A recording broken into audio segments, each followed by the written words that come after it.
Assalamualaikum warahmatullahi wabarakatuh. Alhamdulillahirabbil alamin wassalatu wassalamu ala asrofil anbiya'i wal mursalin wa ala alihi washabbihi ajmain amma ba'du.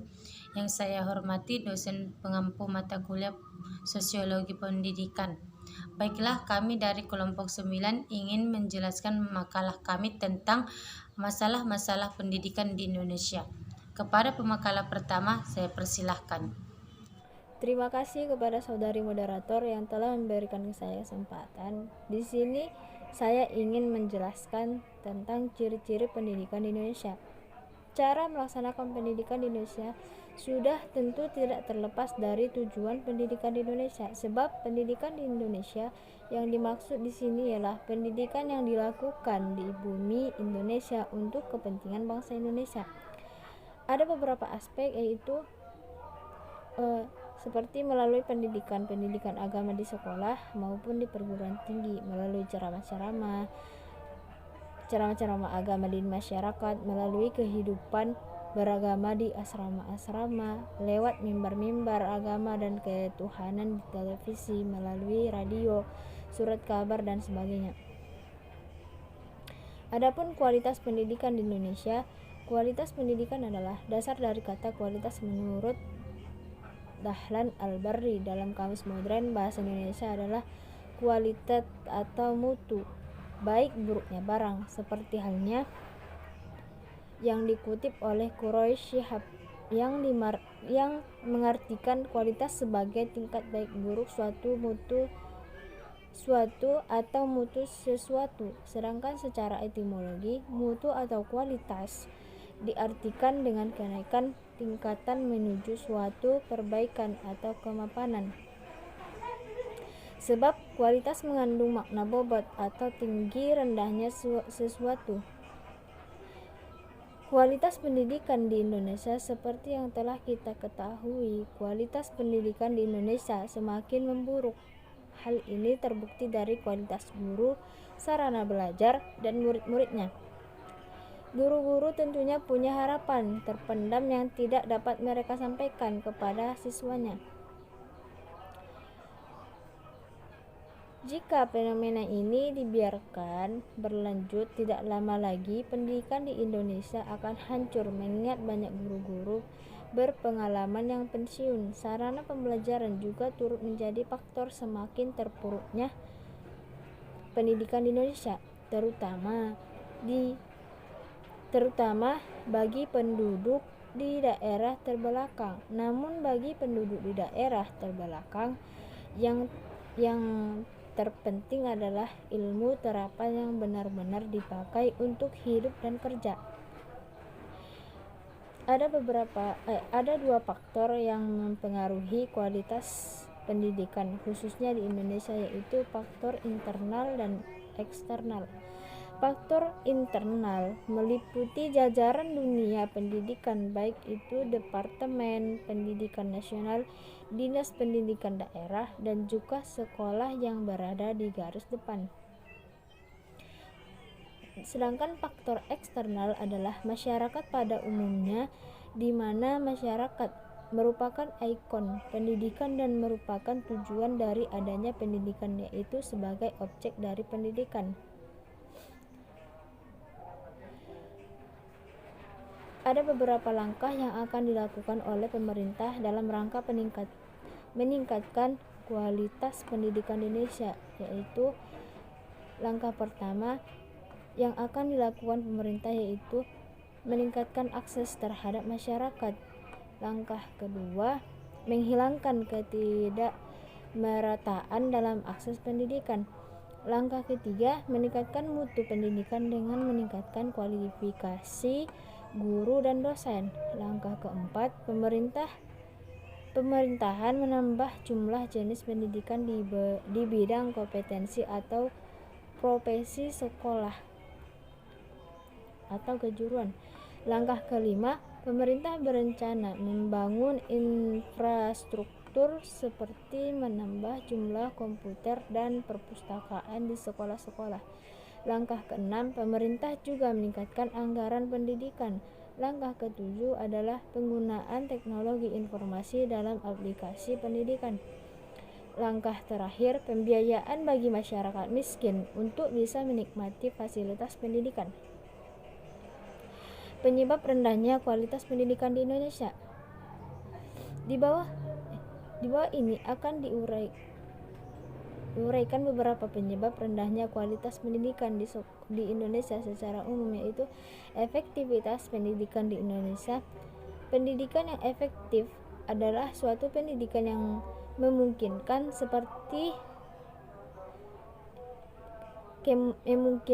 peserta didik untuk dapat belajar dengan mudah, menyenangkan, dan dapat tercapai tujuan sesuatu yang diharapkan. Efisiensi pengajaran di Indonesia. Efisiensi adalah bagaimana menghasilkan efektivitas dari suatu tujuan dengan proses yang lebih mudah. Dalam proses pendidikan akan jauh lebih baik jika kita memperhitungkan untuk memperoleh hasil yang baik. Selanjutnya, standarisasi pendidikan di Indonesia. Jika kita ingin meningkatkan mutu pendidikan di Indonesia, kita juga akan berbicara tentang standarisasi pengajaran yang kita ambil. Selanjutnya, peserta didik di Indonesia terkadang hanya memikirkan bagaimana agar mencapai standar pendidikan saja, bukan bagaimana agar pendidikan yang diambil efektif dan dapat digunakan. Selain beberapa penyebab rendahnya kualitas pendidikan di Indonesia,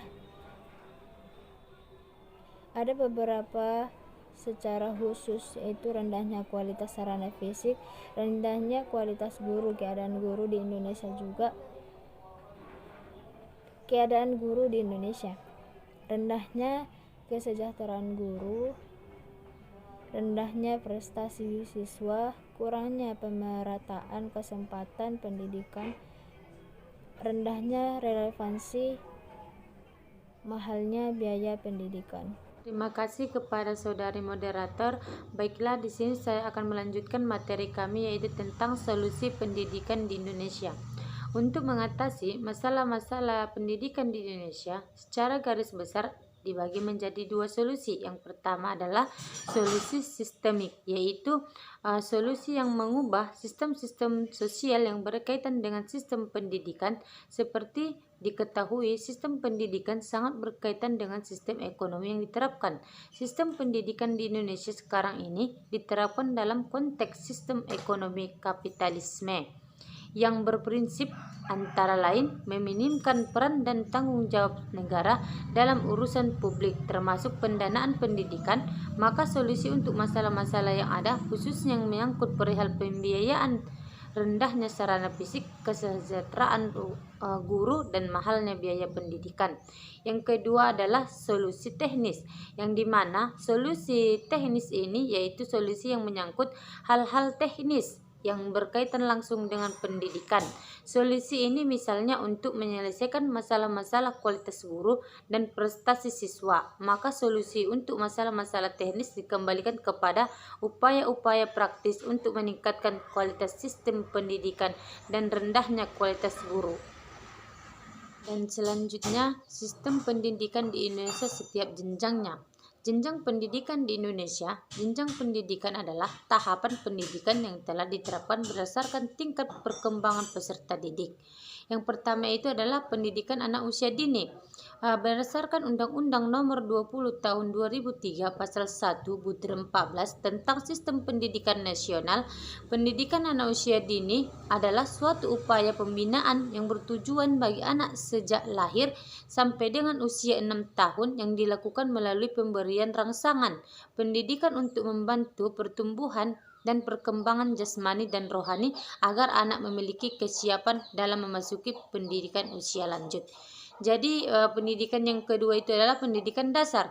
Pendidikan dasar merupakan pendidikan awal yang wajib diikuti selama 9 tahun pertama. Masa sekolah terdiri dari program pendidikan 6 tahun di sekolah dan program pendidikan 3 tahun di sekolah lanjutan pertama. Pendidikan dasar terbentuk sekolah dasar SD dan madrasah ibtidaiyah atau MI serta sekolah menengah pertama atau SMP dan madrasah sanawiyah ataupun MTS. Jenjang yang ketiga itu adalah pendidikan menengah, yang dimana pendidikan menengah ini adalah pendidikan lanjutan dari pendidikan dasar. Bentuk pendidikan menengah ini adalah sekolah menengah atau SMA atau aliyah, yang dimana sekolah ini bertujuan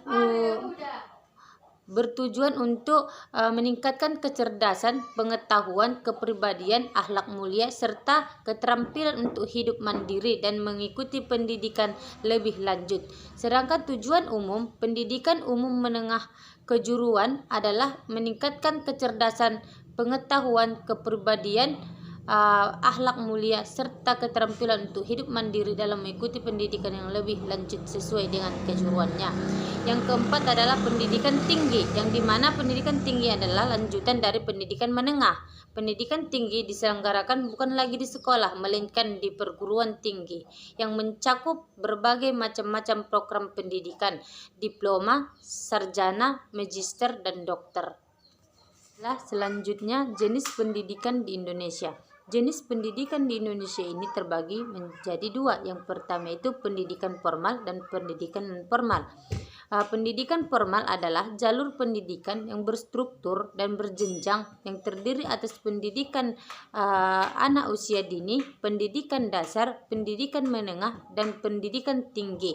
Pendidikan formal terdiri dari pendidikan yang berstatus negeri dan pendidikan formal yang berstatus swasta.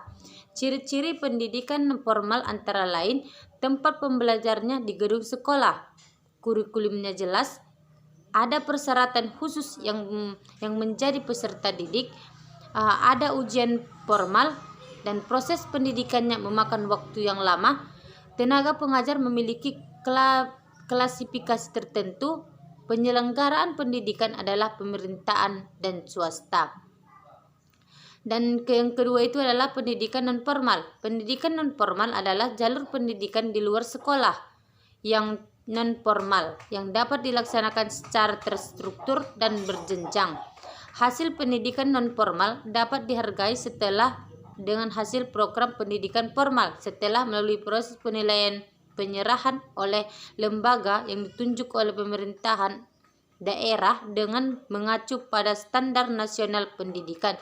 Baiklah, di sini saya ingin melanjutkan dari hasil makalah kami pada bagian B, jenjang pendidikan di Indonesia.